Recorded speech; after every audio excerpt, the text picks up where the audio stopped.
Hi friends, நாங்க தான் உங்கள் கார்த்தி சரோ. இன்னைக்கு என்ன வீடியோ அப்படின்னு பாத்தீங்கன்னா வந்து யூடியூப்ல வந்து நாங்கள் வந்து கிட்டத்தட்ட ஒரு 2 வருஷம் ஆயிடுச்சு.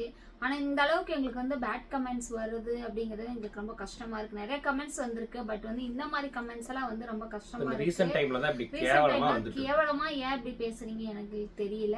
ஸோ அது என்ன கமெண்ட்ஸ் அப்படிங்கிறது இந்த வீடியோவில் வந்து நீங்க பாப்பீங்களாமா. அதுக்கு முன்னாடி நம்ம சேனல் ஃபர்ஸ்ட் டைம் பார்க்குறேன், சப்ஸ்கிரைப் பண்ணி வச்சுக்கோங்க. அப்படியே பக்கத்துல இருக்க பெல் ஐகானை கிளிக் பண்ணிக்கோங்க. லைக் பண்ணுங்க, ஷேர் பண்ணுங்க, கமெண்ட் பண்ணுங்க, ப்ளீஸ் சப்போர்ட் பண்ணுங்க. இப்போ வாங்க வீடியோக்குள்ள போலாம். இந்த நெஞ்சில் ஊஞ்சல் கட்டி ஆடிக்கொண்டே இருக்கிறாய், எனக்குள் புகுந்து எங்கோ நீயும் ஓடிக்கொண்டே இருக்கிறாய். அழகாய் நானும் மாறுகிறேன், அறிவாய் நானும் பேசுகிறேன், சுகமாய் நானும் மலருகிறேன். உனக்கு ஏதும் தெரிகிறதா? ஒரு முறை பார்த்தால் பல முறை இனிக்கிற என்ன விசித்திரமோ? நண்பனே எனக்கு காதலனானால் அதுதான் சரித்திரமோ? இதெல்லாம் ஏன் வீடியோ எடுக்கிறோங்கிற மாதிரி தான் எங்களுக்கே தோணுது. ஆனா எங்களால சத்தியமா அது ஜீர்ணிக்கவே முடியல. ஏன்னா ரொம்ப கேவலமா பேசுறீங்க. எப்ப பாரு வர வர வர வர கிட்டத்தட்ட ஒரு 3-4 மாசம் இருக்குமா, 3-4 மாசமா ரொம்ப படு மோசம். என்னதான் தப்பு பண்றேன்னு எங்களுக்கே தெரியல. ஆனா வந்து ஏன் அப்படி பேசுறீங்கன்னு எங்களுக்கு தெரியல. உங்களுக்கு அப்படி என்னன்னு ஒண்ணும் எங்களுக்கு புரியல. கேட்க போயிட்டோம்னு வந்து நீ மீடியாக்குள்ள இருக்கலாம் அப்படிதான் பேசும் அப்படின்னா பேசுங்க, பேச வேண்டியதை மட்டும் பேசுங்க. நாங்க ஏதோ தப்பான வீடியோ போட்டாவோ தப்பா ஏதாவது நாங்க ஏதாவது பேசிட்டோம், எதுக்கு அப்படி பேசுறீங்க, திட்டுங்க, எல்லாம் பண்ணுங்க. தேவையில்லாம குடும்பத்துல எங்க குழந்தைகளை இழுத்து பேசுனீங்கன்னா உங்களுக்கு அவ்வளவுதான் மரியாதையே. நாங்க என்ன வந்துட்டு ஏதாவது சிம்பத்தி கிரியேட் பண்ணி நாங்க ஏதாவது வீடியோ போடுறோமா? சிம்பத்தி ஏதாவது நாங்க ஏதாவது அப்படி கிரியேட் பண்ணி என்ன நடக்குதோ எங்க லைஃப்ல என்ன நடக்குதோ அதை உங்களுக்கு தெரியப்படுத்துறோம். நீங்க கேட்டீங்க, அதனால நாங்க சொல்றோம். நாங்களா வாண்டடா வந்து எதையுமே சொல்ல கிடையாது. ஒரு சில பேர் எங்க ஃபாலோவர்ஸ் சப்ஸ்கிரைபர் கேட்கறாங்க, அதுக்காக வீடியோ போடுறோம். ஆனா அதுலயும் நீங்க கேவலமா ஏன் மெசேஜ் பண்றீங்க, கமெண்ட் பண்றீங்கிறது சுத்தமா தெரியல. இது வரைக்கும் அவங்க நம்ம பார்த்திருக்க கூட மாட்டோம். ஆனா ஏன் இப்படி பண்றாங்க? ஒரு அவங்களுக்கு தப்பு பண்ணிருக்கோமா, நம்ம ஏதாவது அவங்கள ஏதாவது திட்டமா, ஒண்ணுமே பண்ணலையே. ஆனா ஏன் அப்படி பண்றீங்க எனக்கு புரியல. ஏன் இந்த கமெண்ட் நான் படிச்சு ரிப்ளை பண்ணி அவங்களுக்கு அந்த வீடியோவே போட வந்திருக்கோம். இல்ல அப்படி ஏதாவது உங்களுக்கு தப்பான வீடியோ, தப்பா ஒரு வீடியோவா இருந்திருந்தாலும் நீங்க திட்டி இருக்கலாம். இப்படி போடணும் அப்படி போட உங்களுக்கு அறிவே இல்லைன்னு கூட திட்டலாம். ஒரு யதார்த்தமா நிறைய விஷயங்கள் வந்து நாங்க வீடியோஸ் போட்டுட்டு தான் இருக்கோம். எதுவுமே ஒரு பொய்யாவோ எதுவுமே கம்மி கிடையாது. எதுனவோ அதை அப்படிதான் நாங்க வீடியோ போட்டுட்டு இருக்கோம். உங்களை நம்ப வைக்கிறதுக்காக சில சிம்பத்தி எல்லாம் கிரியேட் பண்ணி இதனால வரைக்கும் நாங்க வீடியோவே போட்டதே கிடையாது. அவர் அப்படி, நான் இப்படி, இது அப்படி, இது இப்படி நீங்க கேட்கறீங்க, அதுக்கான பதில் மட்டும் தான் நாங்க இதனால வரைக்கும் வீடியோ, எங்க குடும்பத்தில் நடக்கிற விசேஷங்கள்ல இருந்து, நாங்க டிராவல் பண்றதுல இருந்து, நாங்க என்ன பொருள் நாங்க வீட்டுக்கு வாங்குறோம் முதற்கொண்டு எல்லா வீடியோ போட்டுட்டு இருக்கிறோம். இல்ல நீங்க இதெல்லாம் போடுறீங்க, எதுக்கு போடுறீங்க, போட வேணாம்னு சொல்லிட்டாங்க, நாங்க போடல. நாங்க பாட்டுக்கு நாங்க வந்து சும்மா ரீல்ஸ் போடுறோமா, அதோட நாங்க இருந்துக்கிறோம். ரொம்ப கஷ்டமா இருக்குது. இதுக்குள்ள வர்றதுக்கே எங்களுக்கு வந்து ரொம்ப கஷ்டமா இருக்கு. இல்ல இதெல்லாம் என்ன தெரியுமா, அதாவது நம்ம ஒரு பக்கம் போறல, அதுல இருக்கிறவங்க யாரோ ஒருத்தர் இந்த மாதிரி பண்றாங்க. என்ன யாரும் தெரியாமலாம் வந்து பண்ண கொஞ்ச நாளா. இதுல என்ன கமெண்ட்ஸ் வந்திருக்குன்னா, வசந்தி தானே பேரு, வசந்தி வந்து இப்ப லாஸ்டா ஒரு வீடியோ போட்டிருப்பேன். இப்போ இவரோட லைஃப் ஸ்டோரி கேட்டிருந்தாரு. அது ஒரு சப்ஸ்கிரைபர் கேட்டிருந்தாரு. அதை சொல்லுங்க, உங்களுக்கு டேர்னிங் பாயிண்ட் உங்க லைஃப்ல எப்படி நடந்தது அதுல இருந்து சொல்லுங்க நாங்க. ஸோ என்னுடைய ஹிஸ்டரியை நான் சொன்னேன். அதுக்கு அவங்க என்ன பண்ணியிருக்காங்கன்னா, எல்லாம் ஓகே தான், இவங்களுக்கு முன்னாடி உங்க அம்மா உங்களுக்கு அவ்வளோ சொல்லியிருப்பாங்கல்ல குடிக்காதப்பான்னு, அப்போ நீங்க கண்ட்ரோலா இல்லையா? நெக்ஸ்ட் நீங்க சொல்றத பார்த்தா பெரிய குடிகார பர்சன் மேலதான் உங்களுக்கு எப்படி லவ் வந்துச்சு, அப்போ நீங்க பசங்க லைஃபை பத்தி யோசிக்கலையா அப்படின்னு கமெண்ட் பண்ணிருக்கீங்க. நல்லா யோசிச்சிருக்கீங்க, உட்கார்ந்து வீடியோவிலே யோசிச்சிருப்பீங்கன்னு நினைக்கிறேன். மண்டைய குழப்பிதான் இந்த கேள்வி கேட்டிருக்கீங்க. ஓகேவா? எங்க பசங்களோட லைஃப், எங்களோட லைஃப பாத்துக்கிறதுக்கு எங்களுக்கு தெரியும். அதை பத்தி நீங்க வந்து பேசணும் உங்களுக்கு வந்து அவசியமே கிடையாது. சரியா? இவர் பெரிய குடியாரதா தான் இருந்தாரு. சொல்லவே இல்லையே. நான் குடிச்சேன் தானே சொன்னேன். குடிச்சேன், விழுந்தேன், எல்லாத்துக்கிட்டையும் போனேன், சிலகிட்ட பேசினேன், எல்லாம் இருந்தது தான் நான் சொன்னேன். நான் ஒன்னும் மாத்தி பேசவே இல்லையே. நான் ரொம்ப நல்லவே நான் குடிக்காமையே இருந்தேன் அப்படின்னு நான் சொல்லவே இல்லையே. என்னோட லைஃப்ல என்ன நடந்தது அதை நான் சொன்னேன். ஆமா நான் குடிச்சேன், எங்க அம்மா சொல்லி நான் கேட்கல, எங்க சொந்தக்காரங்க சொன்னாங்க, என்னுடைய ஃப்ரெண்ட்ஸ் சொன்னாங்க, எல்லாரும் சொன்னாங்க, நான் கேட்கல. ஏன்னா லவ் பண்ணிட்டு இருந்தேன் அப்படின்னு அவ அந்த மாதிரி அப்பவும் கூட பிள்ளைகள்லாம் சொன்னாங்க, அப்பவும் நான் கேட்கல. என் ஃப்ரெண்ட்ஸ் சொல்லி கேட்கல. கல்யாணம் பண்ணதுக்கு அப்புறம் வந்து என் ஒய்ஃப் சொல்லி நான் கேட்கணும்னு எனக்கு இருந்திருக்கு, அதனால நான் கேட்கறேன். ஏதாவது ஒரு டைம்ல தானே ஒரு விஷயம் சேஞ்ச் ஆகும். உடனே எப்படி சேஞ்ச் ஆகும்? அதனால இப்ப என்ன, என் ஒய்ஃப் வந்தனால சரி ஓகே. அப்ப நான் வந்து குடிச்சிட்டே போய் இவங்களோட லவ் பண்றேன், ப்ரப்போஸ் பண்ணிட்டு இவங்களோட ஆடிட்டு இருந்திருப்பேன். போய் இவங்க கிட்ட பேசுறப்ப நல்லபடி நாச்சிட்டு தான் பேசியிருப்பேன். அதுலயும் கூட சரி இவங்க குடிக்காத பையனா இருந்திருக்கலாமா அப்படின்னு அவங்க நினைச்சிருக்கலாம். சரி ஓகே. அதுக்கப்புறம் வந்து தெரிஞ்சிருச்சு இவன் குடிக்கிறான். ஆமா. அதுக்கப்புறம் என்ன உங்களுக்கு தோணுச்சு, சரி இப்படி குடிக்கிறவன நம்ம ஏன் நம்ம குடிக்காதவனா மாத்தணும் அப்படின்னு உங்களுக்கு தோணி இருக்கலாம். மாத்துறதெல்லாம் வந்து எனக்கு தோணவே கிடையாது. மாறிடுவார் அப்படிங்கிற ஒரு நம்பிக்கை தான். நான் வந்து திருத்துறதுக்கோ இவர் தலையெழுத்த மாத்துறதுக்கோ வந்து நான் வந்து படைச்ச கடவுளே கிடையாது. எனக்கு அக்கறை வந்தது, அவ்வளவுதான் வந்து அவர் மாறிட்டாரு. இது வந்து லைஃப்ல ஒரு டர்ன் பாயிண்ட்னு ஒண்ணு இருக்கும். ஓகேங்களா, யாரா இருந்தாலும் லைஃப்ல வந்து எந்த ஒரு விஷயமா இருந்தாலும் கண்டிப்பா மாத்தணும் அப்படிங்கிற ஒண்ணு தான் கண்டிப்பா மாத்திப்பாங்க. எனக்கு பொறுப்பு வந்து நீங்க ஒரு லேடியா ஜென்ஸான்னு கூட எங்களுக்கு தெரியாது. உங்க லைஃப் எப்படி இருக்குன்னு கூட எங்களுக்கு தெரியாது. எங்க லைஃப் இப்படி இருக்கு நாங்க சொல்லங்காட்டு தான் நீங்க இந்த மாதிரி எல்லாம் கேள்வி கேக்குறீங்க. தேவையில்லாத விஷயங்கள் எல்லாம் தயவு செஞ்சு நீங்க பேசாதீங்க. எங்களை பேசுறீங்க, இது வந்து எங்க குழந்தைங்களை வச்சோ எதை வச்சு நீங்க பேசாதீங்க. அந்த ஒரு கமெண்ட்ஸ் கூட வந்திருக்கு, அதுக்கு நான் ரிப்ளை வரும். இப்ப பாருங்க, உங்களுக்கு தெரியுமா குழந்தைங்களோட லைஃப் நாங்க பத்தி யோசிச்சோமா இல்லையா? அப்படியெல்லாம் யோசிக்கிற மாதிரி இருந்தா நாங்க வந்து இங்க இருந்திருக்கவே மாட்டோம். அது எப்படியோ போயிட்டு போதும். நாங்க எங்கேயோ ஓடி போயிருப்போம், எங்கேயோ இருந்திருப்போங்க. எங்க ஊர்லயே எங்க வீட்லயே நாங்க இருக்கணும் அவசியம் இல்லையே. நாங்க எங்கேயோ கண்காணாத இடத்துக்கு பசங்களையோ பேரண்ட்ஸ் எல்லாத்தையும் விட்டு போட்டு ஓடிப்போமே. ஏன் இங்கேயே இருக்கிறோம்? நாங்க எங்களோட லைஃப்பை பத்தி மட்டும் நாங்க யோசிக்கல, எங்க ஃபேமிலி லைஃப்பை பத்தி யோசிச்சுக்கிறனாலதான் நாங்க இங்க இருக்கோம். எனக்கு பொறுப்பு வந்துச்சு, அதனால நான் குடிக்காம நிப்பாட்டி என் வாழ்க்கையை நான் மாத்திட்டேன். அவ்வளவுதான், சிம்பிள். இதுல வந்து பெருசா நான் சொல்லி பில்டப் பண்றதுக்குள்ள ஒண்ணுமே கிடையாது. உங்களுக்கு இதுக்கு நான் இவ்வளவு ரிப்ளை பண்ணியாச்சு. இதுக்கு மேல வந்து நீங்க பேசுனீங்க அப்படின்னா அதுக்கப்புறம் நான் சொல்றதே வேஸ்ட். அவ்வளவுதான்.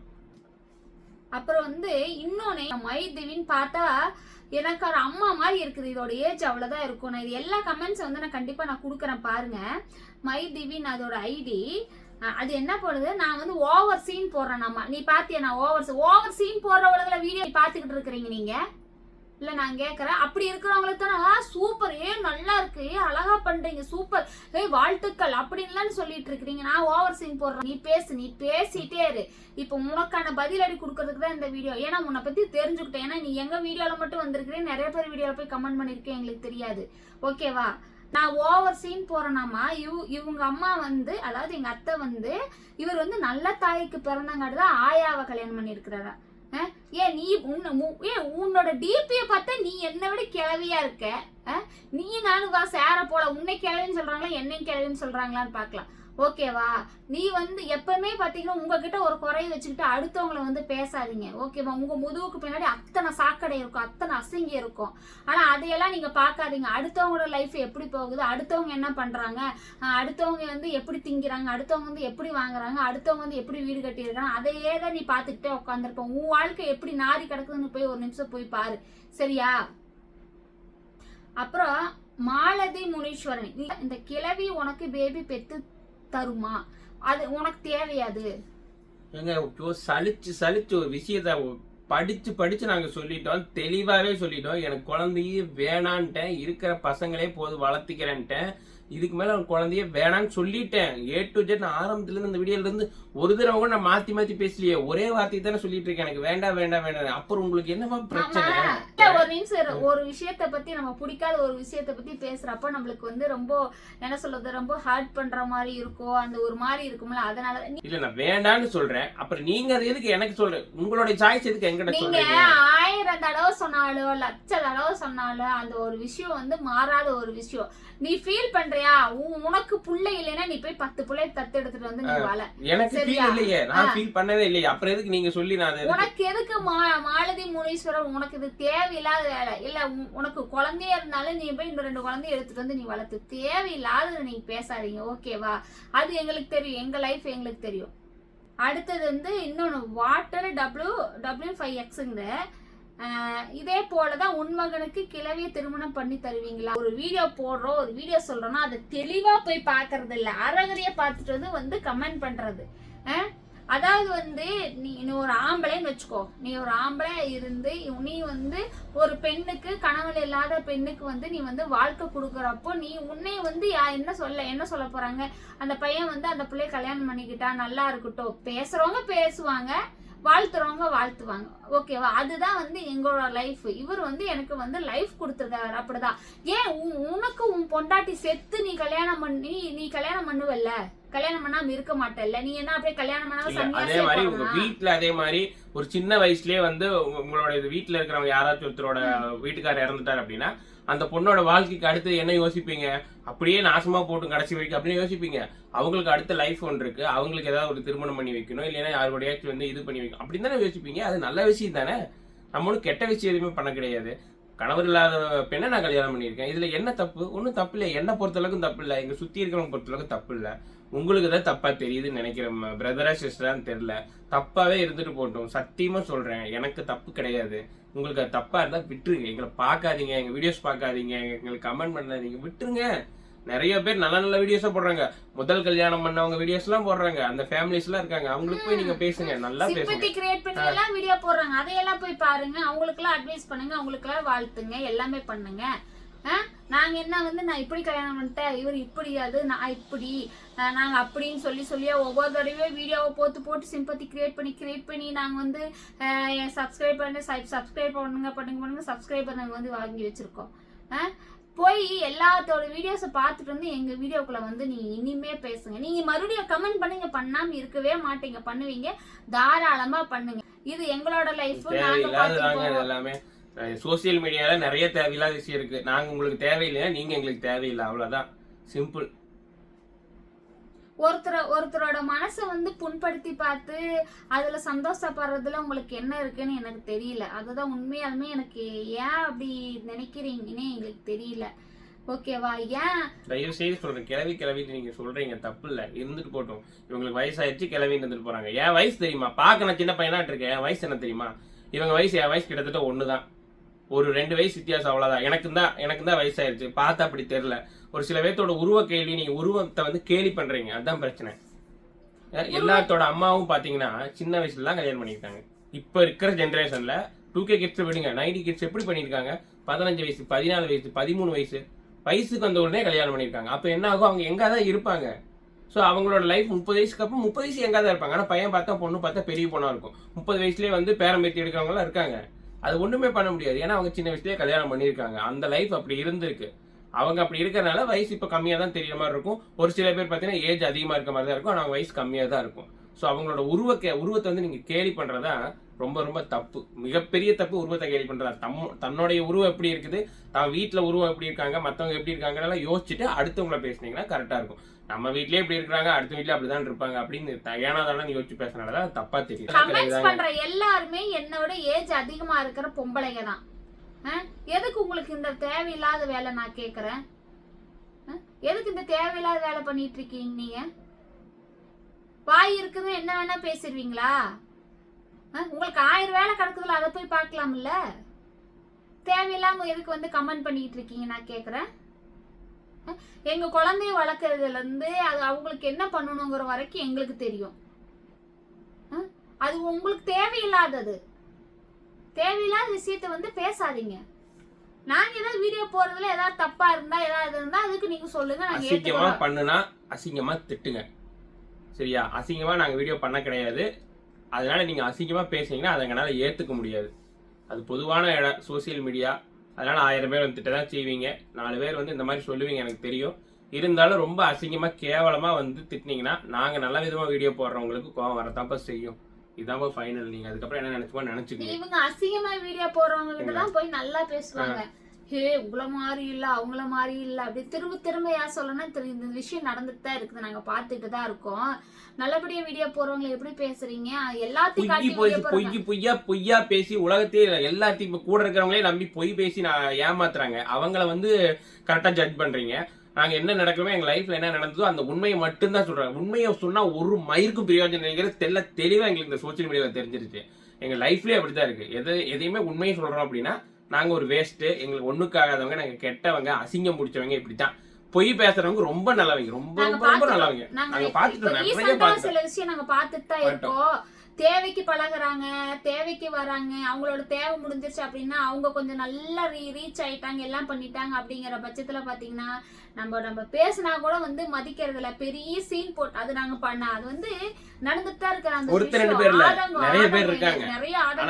அவங்க கிட்ட நாங்க பேச விருப்பமே இல்லைன்னு விட்டுட்டோம். யார்கிட்ட பேசுறதுல விட்டுருவோம். ஏன்னா எங்க கிட்ட அவங்களும் பேச வேண்டாம், அவங்களும் எங்க கிட்ட பேச வேண்டாம் அப்படிங்கிற மாதிரி விட்டுட்டோம். அதுதான் நல்லது. ஒதுங்கி போறது என்னைக்குமே நல்லதுங்க. எதிர்த்து இன்னும் சண்டை ஓடுற அளவுக்குலாம் யாருமே, எனக்கு 1000 வேலை இருக்கும், சண்டை ஓடுற உங்களுக்கு ஆப்போசிட்ல 1000 வேலை இருக்கும். நமக்கு எல்லாத்துக்கும் அந்த வேலை கிடையாது. சண்டை போட்டுட்டே இருக்கிற வேலை கிடையாது. எத்தனை நாள் உயிரோடு இருக்க போறோம்னு தெரியாது. ஸோ நம்ம வேலையை விட்டு போட்டு நம்ம ஒதுங்கிடணும். அவங்க வேலை அவங்க என்னமோ பண்ணிட்டு போட்டோம் அப்படிதான் நினைச்சு அவங்களும் போயிடுறாங்க, நம்மளும் போயிடுறதா நல்லது. இப்போ ஒண்ணு சொல்றேன், காசு வந்து நம்மளுக்கு எப்ப வேணா வரும், எப்ப வேணா போகும். இப்போ இப்படி இருக்கிறவங்களுக்கு கடவுள் வந்து கொடுத்து நிறைய கொடுத்து தூக்கி விடுறவங்களும் இருக்காங்க. அதே ஆளுகளை வந்து நீ இன்னும் கஷ்டப்படுன்னு சொல்லி வச்சிருக்கிறவங்களும் இருக்காங்க. சரியா? ஒரு நம்மளுக்கு வந்து ஒரு இது கிடைச்சிருச்சுன்னு ஒண்ணு நம்மளுக்கு பின்னாடி வந்தவங்க எல்லாம் வந்து நீ நினைச்சு பார்க்காம இருந்த அப்படின்னா வந்து கண்டிப்பா வந்து நீ அதுக்கான பலன் கண்டிப்பா கிடைக்கும். இப்போ உடனே கிடைக்காது. கண்டிப்பா ஒரு நாள் வந்து ஃபீல் பண்ணுவாங்க. யாரா இருந்தாலும் எங்களுக்கும் அதுதான். ஒரு சில நன்றி நினைச்சு பார்க்காம நம்ம விட்டுட்டோன்னு வச்சுக்கோ, கண்டிப்பா எனக்கு இருந்தாலும் வந்து நம்ம அதை அந்த அனுபவிப்போம். ஏன் நீங்க வந்துட்டு சோசியல் மீடியால இருக்கிற எல்லாத்தையுமே பார்த்துட்டு வந்து நீங்க வந்து எங்களை பேசுங்க. ஓகேவா? எங்க குழந்தைகளை பத்தி பேசுற வேலை வச்சுக்காதீங்க. உங்களுக்கு அவ்வளவுதான் முதலும் கடைசி அவ்வளவுதான். பேசுறீங்க, அவங்க பேசுறதுக்கு உங்களுக்கு எந்த ரைட்ஸும் கிடையாது. நாங்க வீடியோ போடுறோம், நாங்க இருக்கிறோம், எங்களை திட்டுறீங்க, பிடிக்கலைன்னா ஒதுங்கி போயிடுறீங்க, அதோட விட்டுருங்க. பசங்களுக்கு இதுல வந்து சேர்த்தோன்னு அவசியமே கிடையாது. எல்லாத்து வீட்லயும் குழந்தைங்க இருக்காங்க, எல்லாத்து வீட்லயும் பசங்க இருக்காங்க. அவங்களுக்கு உங்க வீட்டுல இருந்து நீங்க எப்படி உங்க பசங்களுக்கு நீங்க மரியாதை கொடுக்குறீங்க, அதே மாதிரி எங்க வீட்டு பசங்களுக்கு நீங்க மரியாதை கொடுங்க. எங்களை பத்தி நாங்க கவலைப்பட கிடையாது. பசங்களுக்கு ஏதாவது ஒண்ணு நாங்க கேட்போங்க, அவ்வளவுதாங்க. தப்பா இருந்ததுன்னா நீங்க என்னமோ நினைச்சிட்டு போங்க, பத்தி கவலையே கிடையாது. சட்டையை பிடிச்சி கூட கேளுங்க, நான் தப்பு பண்ணியிருந்தேன்னா நான் ஏத்துக்கிறேன். சரியா இருக்கிறப்ப நீங்க சொன்னீங்கன்னா நான் அதனால ஏத்துக்க முடியாது. அவ்வளவுதான். இவ்வளவும் பேசி நாங்க வீடியோ போடாம இருக்க மாட்டோம். வீடியோவெல்லாம் நாங்க போடுவோம். ஓகேவா? நாங்க வீடியோவெல்லாம் போடுவோம், போடாமலாம் இருக்க மாட்டோம். தேவையில்லாத வார்த்தைகள் தேவையில்லாததெல்லாம் வந்து நீங்க வந்து பேசணும். உங்களுக்கு வந்து எங்க லைஃப்பை பத்தி பேசுறதுக்கு உங்களுக்கு ரைட்ஸே கிடையாது. அவ்வளவுதான். நீ பேசினாலே அது வளன்னு அது தேவையில்லாத பேச்சு மாதிரி ஆயிடுது. வேண்டாம், அவ்வளவுதான். இதை பத்தி பேசுறதுக்கு தான் வீடியோ வந்தோம். எங்களால் அந்த கமெண்ட்டுக்கெல்லாம் வந்து ஏத்துக்க முடியல, அதனால பதில் சொன்னோம். அவ்வளவுதான். இந்த வீடியோவோட முடிச்சுக்கிறோம். உங்களிடம் விடைபெறுவது உங்களுக்கு ஆர்த்தி சார். பாய்.